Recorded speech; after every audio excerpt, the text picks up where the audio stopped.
so I have the privilege to be part of that care team that is dedicated and committed to the well-being of every patient that walks through our front door. And we have done tremendous things changing the face of cancer today.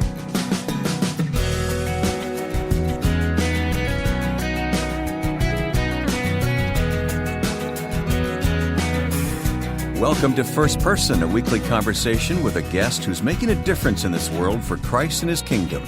I'm Wayne Shepherd, and this week's guest is Percy McCray of Cancer Treatment Centers of America. Glad to have you with us, and you'll meet our guest in just a moment.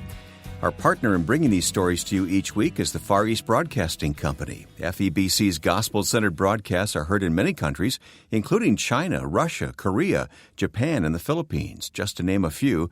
And listeners respond warmly to hearing of God's love and offer of salvation. Plus, they are discipled in the Word.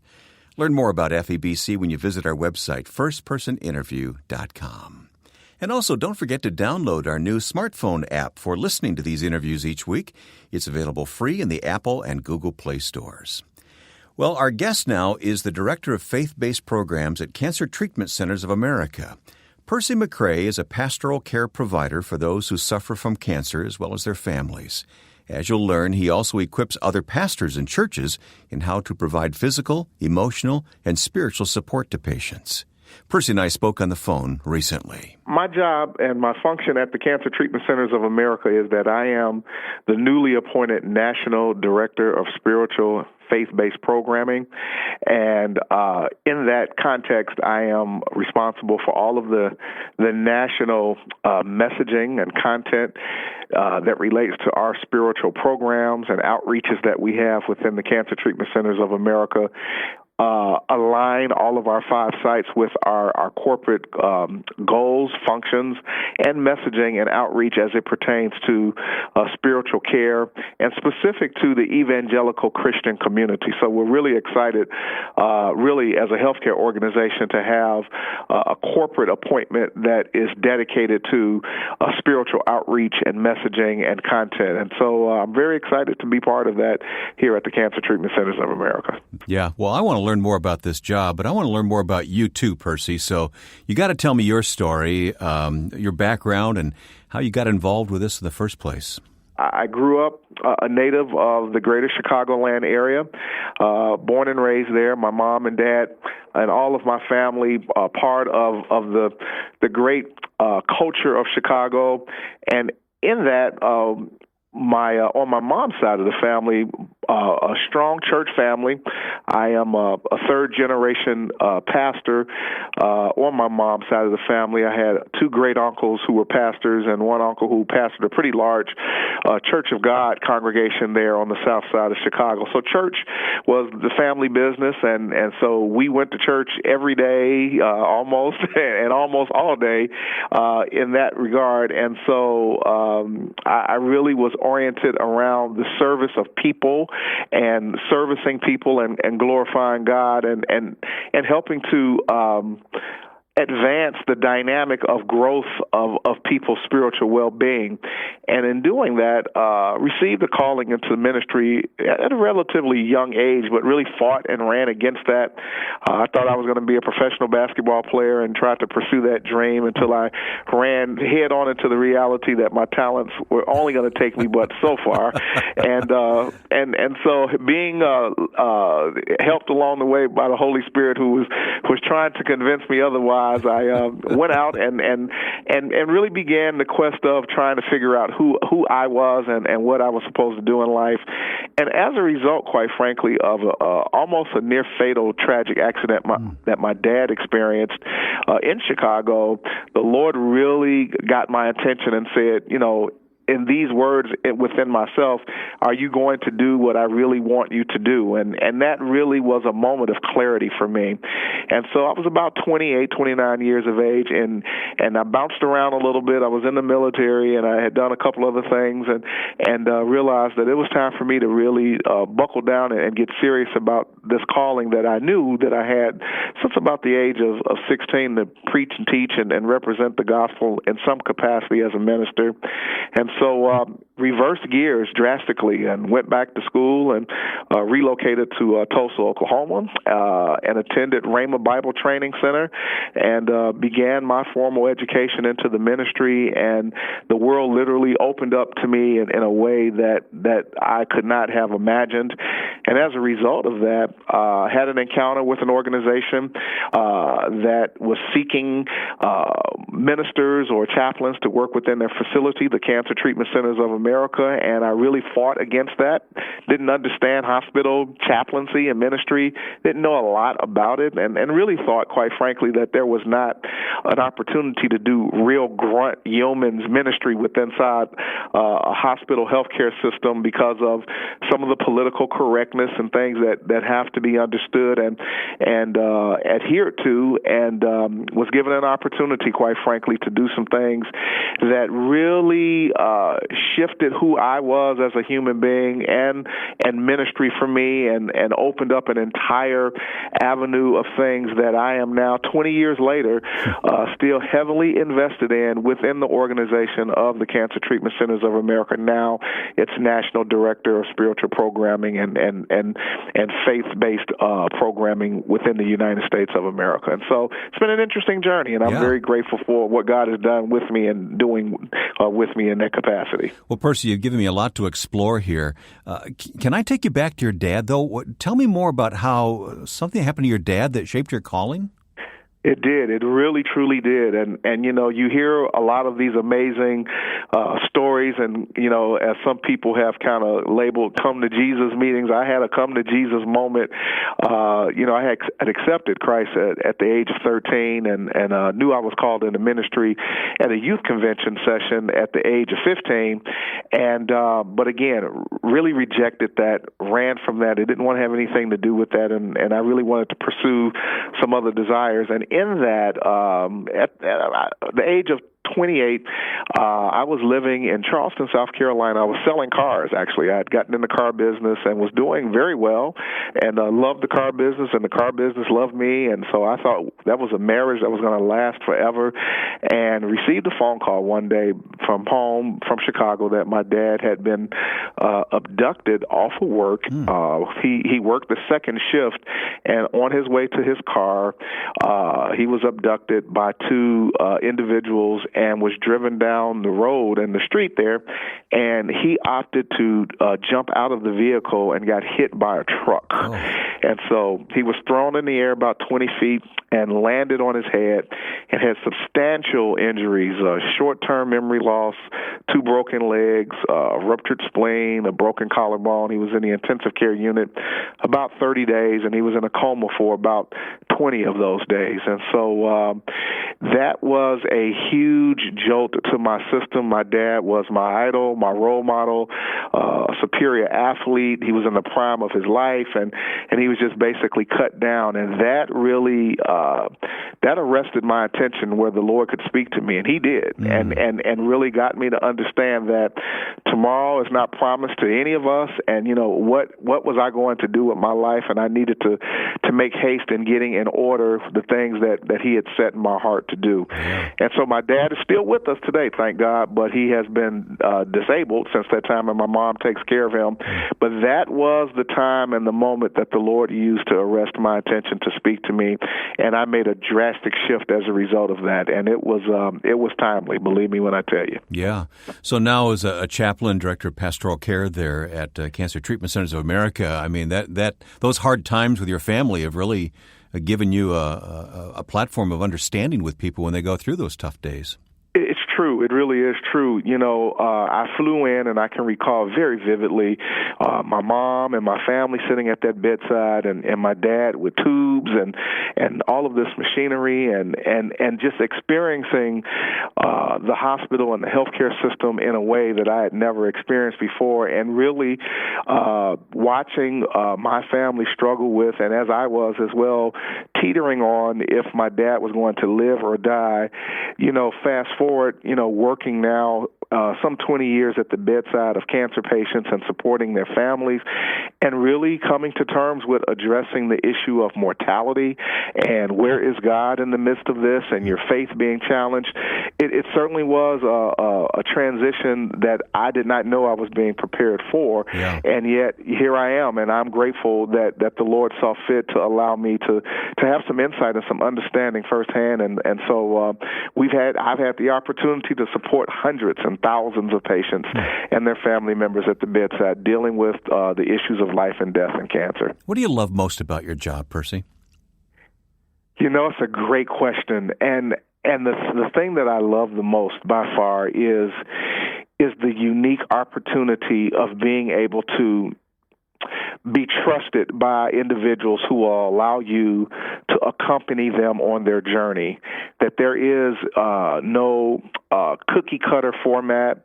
There is no script that you can use, that every unique situation unfolds into an unbelievable experience of relationship and the ability to provide compassion and to really put yourself in a place of saying, how can I aid and assist you through a really difficult time? It has challenged me in my humanity. It has forced me to grow and expand. It's forced me to learn how to deal with other cultures and races and social, political backgrounds, and to really dig into what I think and believe was the heart of the ministry of Jesus Christ, and that is to avail yourself to the humanity of the hurt and the suffering with the love of Christ. And that has been the most unbelievable blessing that I've had and that I've enjoyed in this journey so far. That's Percy McCray of Cancer Treatment Centers of America, and we'll continue our conversation coming up on First Person. Our partner in bringing you these conversations each week is the Far East Broadcasting Company. For 70 years, FEBC has been faithfully proclaiming the gospel in local languages to scores of countries throughout Asia and beyond. Last year, over 2 million listeners responded to FEBC programs, an incredible number to comprehend. So to learn more about this effective means of reaching people for Christ and how you can help, just visit firstpersoninterview.com and click on the FEBC banner. My guest today is Percy McCray, who is Director of Pastoral Care at Cancer Treatment Centers of America, a series of hospitals around America that are unique, and you certainly have a unique position there, and that as a chaplain of sorts, Percy, but the responsibilities go even beyond that. Talk to me more about the treatment centers and the unique services they offer, and people who come to you just come at the lowest point in their life, I would imagine, with a diagnosis of cancer, and you've got to find a way to encourage them.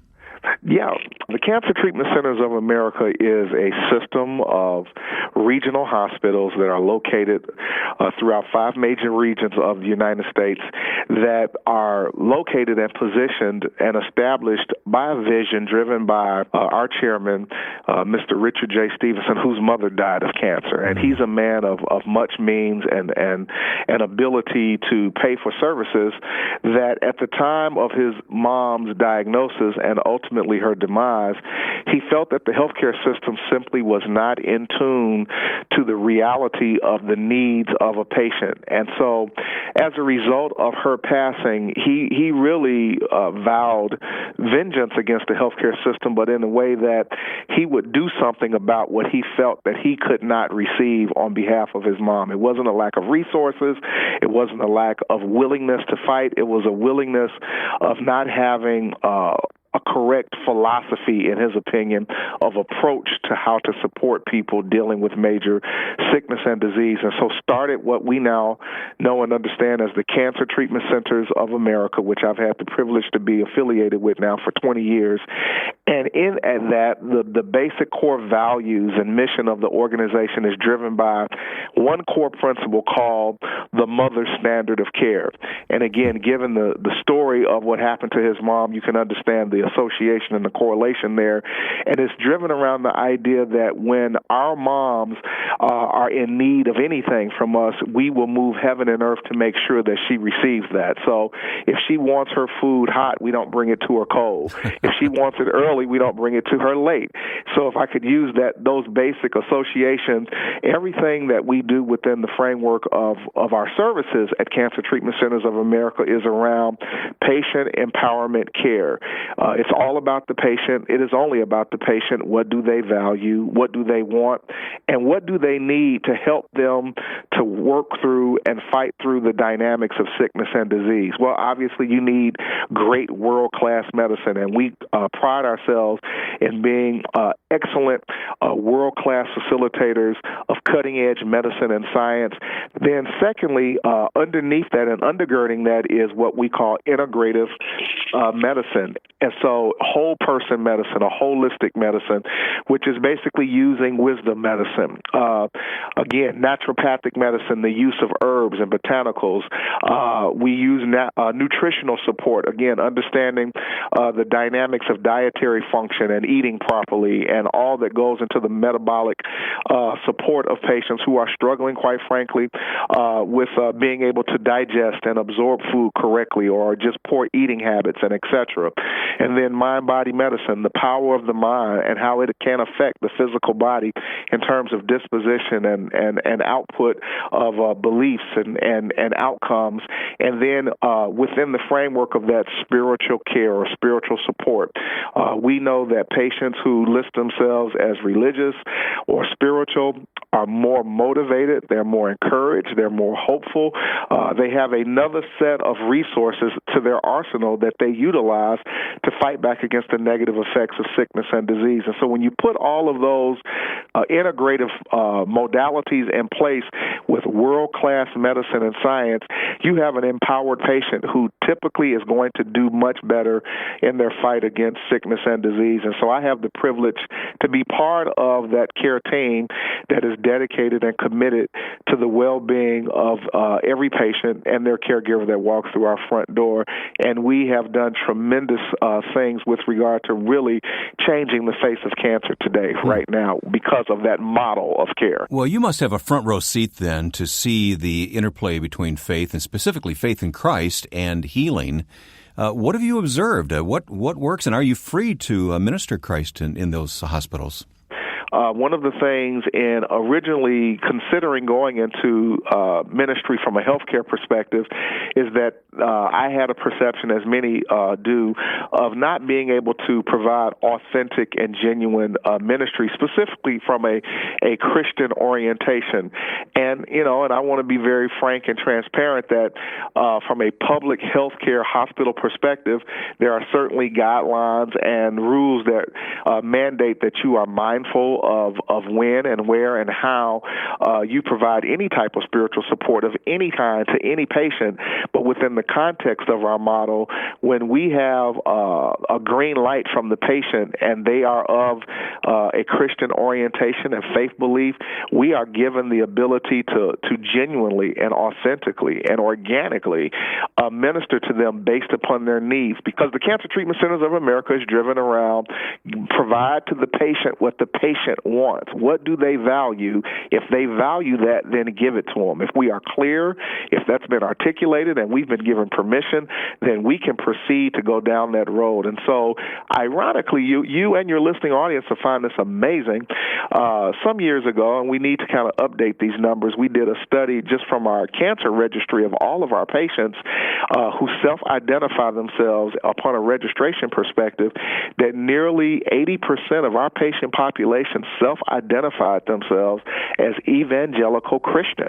And so we were astounded at hearing just how many of our patients actually were of the faith of Christian orientation. And so clearly we are and we can provide to them genuine ministry that is reflective of their beliefs and that encourages their faith system.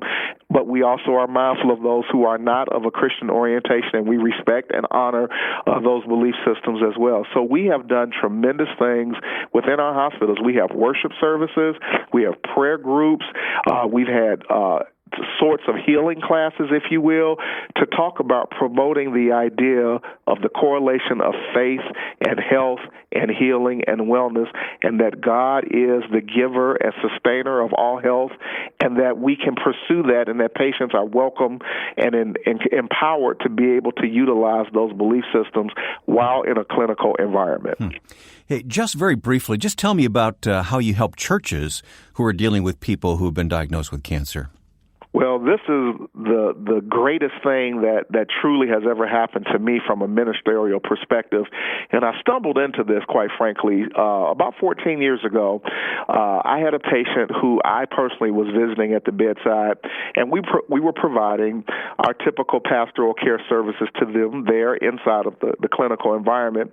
And the patient, as a result of her experience and what she felt, and quite frankly, some of the responsiveness that she had with her clinical applications to her, asked if I would be willing to actually spend some time with her local ministerial alliance group there in a south suburb of Chicago. And I said, sure. She said, I just want you to share what you guys do and how you do it. I think that local pastors and churches would really find it interesting. And so we just did that as a result of that request.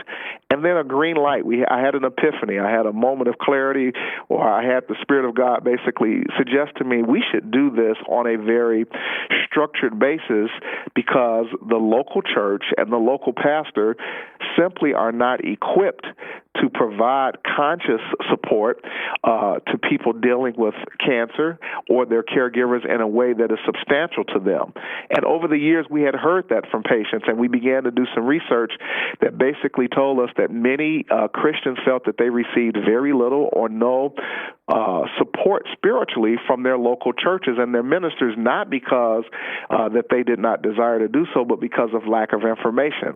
We created a program and designed a curriculum that is now called Our Journey of Hope. And we now train local churches and pastors to go back to their local church to start training laity in being able to sit down and actually communicate, talk, and minister to cancer patients and their caregivers in a way that has never been applied inside of our local churches from an organized perspective. Just this past year and a half, because we now invite local pastors to one of our 5 facilities to do 2 half days of training. And we provide all of the curriculum, their meals, and their lodging free of charge. We just ask that they would get themselves to us. We provide everything else for them, and then we certify them, we commission them, and then we send them back to their local churches to begin to train and equip members and laity of their church to actually sit down and minister to cancer patients. And in the last year and a half alone, we have commissioned 600 pastors from 300 churches with about 150 ministries that have started just within the last year and a half. And so we see this growing dynamic of relationship building with local churches that does not exist from any healthcare organization, and certainly not from a cancer institute, with the local faith community, by first saying that we respect who you are, we value what you do, and we want to provide you with a gift that will equip you to go back and strengthen your local church, your community, to go do the work that God has called you to do, and that is to minister to the sick. And so it's called Our Journey of Hope, and we're so thrilled and excited about this program. Percy and many other pastoral care providers are a great source of encouragement and prayer, creating an environment conducive to healing and recovery for cancer patients.